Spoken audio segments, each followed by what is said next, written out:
So today I thought I'd just show you a little bit of the process that I have done for my art journal so far, and this is really just setting the foundations of the pages up. So as I said before, this is an old book that I have, well, it was a new book, not an old book, that I have glued some pages together, and this is going to be my art journal. I did put a very light coating of gesso on all of the pages, and I also stamped that skull stamp that I became a little bit obsessed with when I was away on the retreat. So here you can see I've just added some fabric and a metallic doily, and then I'm going to be adding some colour on. I'm mainly using my Dylusions sprays in here. I'm also using some gel matte medium and also some gesso, and I'm really just taking bits and pieces from around my desk.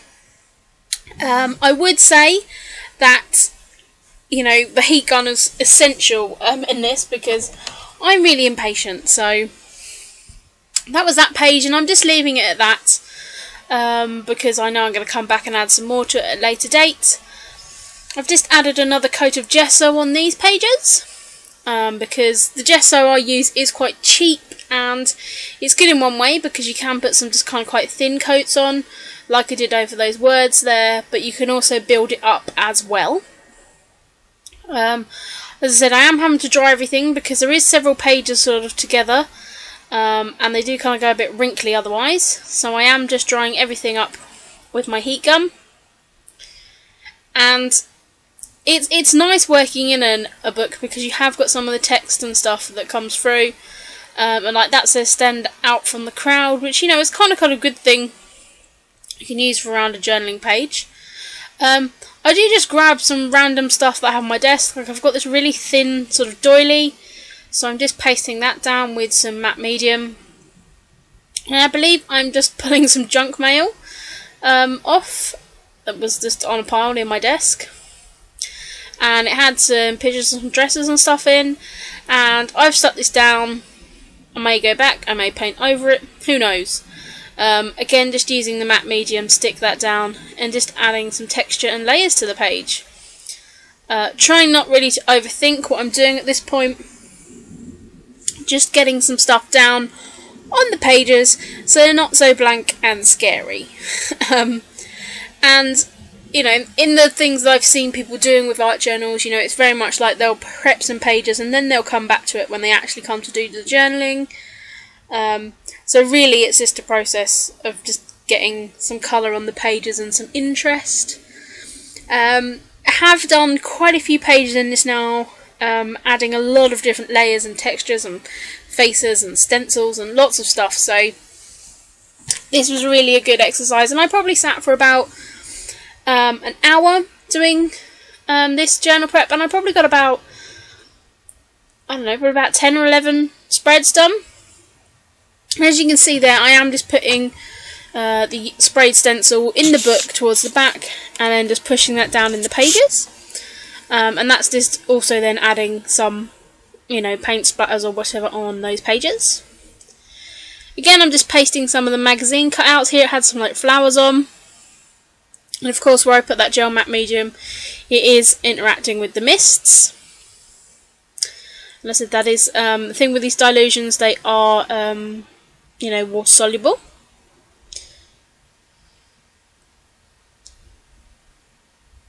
And you saw me there just rub that stencil down. Here I just found some other bits I had on my desk, and I'm just sticking them down. I know, as I said, I've seen from what other people do in their journals and stuff as well. It's a case of when you then paint over and add layers, some of this will peek through, some of it won't. But it's all just about adding layers and texture. I had a bit of the kitchen paper there that I'd used, again just to add a little bit of texture. And again, that's another piece of that magazine cutout. And I really love the matte medium. That one I've got is really it's a nice thick one, because the one before I was using, which is more suited for actually mixing in with your acrylic paints.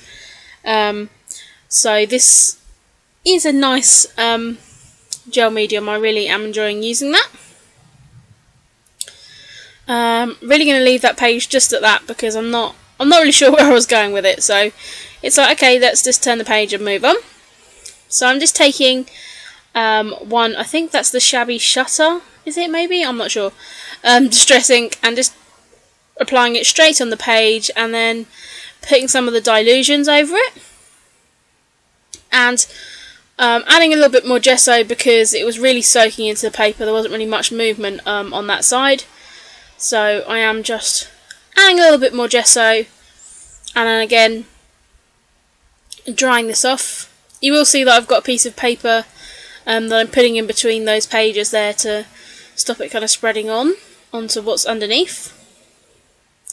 I'm trying, of course, not to get too kind of like 3D or too sort of layered in here, because I do want the book to still close. The pages have wrinkled quite a bit and the spine is very much broken, so I am going to have to make sure, probably to do some repairs to the book. I've just started working on another page here. My camera sort of cut out in between, and I've just added some pink distress paint on, and I'm just mixing that in with some of the gesso, and I'm just then wiping my brush off on another page there. I am then just, of course, having to blast that with a heat gun as well. That wasn't very well thought of. I really need to have a bit of scrap paper that I can do that on. And so I'm going to dry that up here. You can see the buckling there, and that's, I found, because I've stuck several pages together, it's kind of like taken a while to kind of dry out what's in between, because some of the moisture's being sucked in. Excuse me guys, just having a yawn there. But I am kind of using an assortment of textures here. I did try kind of using one of the distress inks on top, but it didn't really work on this stencil. So I'm going to take some of my spray and spray that on. And I really like that. It's kind of almost like a Punchinella mask from Tim Holtz. And so I've just used some of the shimmer mist, and I think that is a Cosmic Shimmer or a Crafty Notions spray, and I've just used that to add some texture. And here I'm taking out a really old stamp set, which was kind of like some circles. They're kind of supposed to look stitched, but I am just going to be sticking that randomly around the page, and then there's a slightly smaller circle set as well. I believe these may be a really old, what's it called, autumn leaves, something? I don't know, they're very, very old. But I really kind of like how I just added something a little bit different, and I am planning on doing quite a bit of stamping and stuff in this journal, as I do have all my new stamps. I'm really happy how it looks, and I did just use some of the distress ink there to stamp with. So you have lots and lots of distress inks that I haven't used lately, so it's going to be nice to get those used up.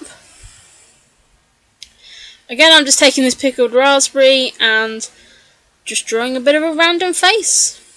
Not really sure where I was going with that, but yeah. And that's the kind of thing, I was trying not to overthink it. I was just kind of having a bit of a play. Didn't really like how it looked, so then added some gesso over the top. But it's a layer. As I said, I don't necessarily know where this page is going to go, but it's all adding a bit of texture.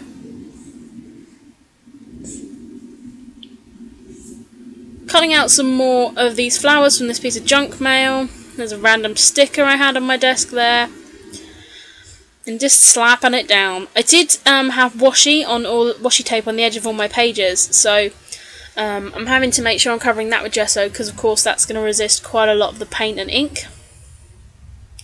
Sticking down the scrap of paper that I had from the print shop, and then sticking a doily down. So this again was another mishmash page of lots of different textures.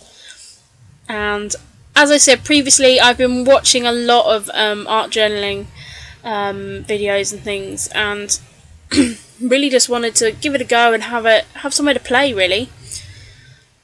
And you can see there that my book already has quite a bit of ink and stuff on. So I'm just adding some more gesso. to these pages, and I'd say sort of 2 coats gives a good key, 3 coats really does cover really well of this cheap gesso. I'm spraying some mist into the wet gesso so I can use that to kind of add a colour wash to the page. I'm just dropping my water and stuff everywhere to the side. But I found that's quite a good technique to just kind of add a tinted gesso over the top of everything. And there's so many different gessos out there, but as I said, I've just gone for a cheap and cheerful one because I'm not really sure what I'm using it for. Again, just sticking some other bits of paper down here using my matte medium. And as I said, we're really not overthinking this process. I then know that if I want to just sit and do some scribbling and do some drawing, and I'm really enjoying actually getting back into drawing and painting, then, you know, this is a really good kind of base that it's not a scary blank page. I can just pick it up and run with it. Again, this is one of my favourite stencils that I have, and I love that reverse. I absolutely love it. I like it with, you know, with the spray how it's supposed to look, but the sort of stamped version of it is just beautiful. I'm just using a credit card, you know, gift card there, to add some gesso on, and again that's to add a little bit of texture. And so what I'm going to do here is just show you where I'm at this point in the journal, and this is where I've just kind of got a lot of base pages done. I've not added much more from what you've seen, but you can kind of see how bits of this have dried. I am finding that some of the matte medium is sticking. You can see some funny little drawings and stuff I've done there. Love that page. A lot of pages in here are still, you know, just the type that it was. I've added a little bit of that paper there that I was using for my sort of, you know, backboard. There's lots of stamping off I've done there. Some of the pages are getting stuck together, and as you can see, that one's ripped. Not going to worry about that, that's fine. I'll end up painting over it anyway. Added some more stencils and bits to that page. Again, these are some more stamped off pages. Again, it is really sticking together, and you can see that page has actually fallen out. And then here's some sort of dripped ink and stuff on the back. So that's where I am so far, and I will be sharing an update video soon. So thank you very much for watching, guys, and I'll see you all again soon. Bye!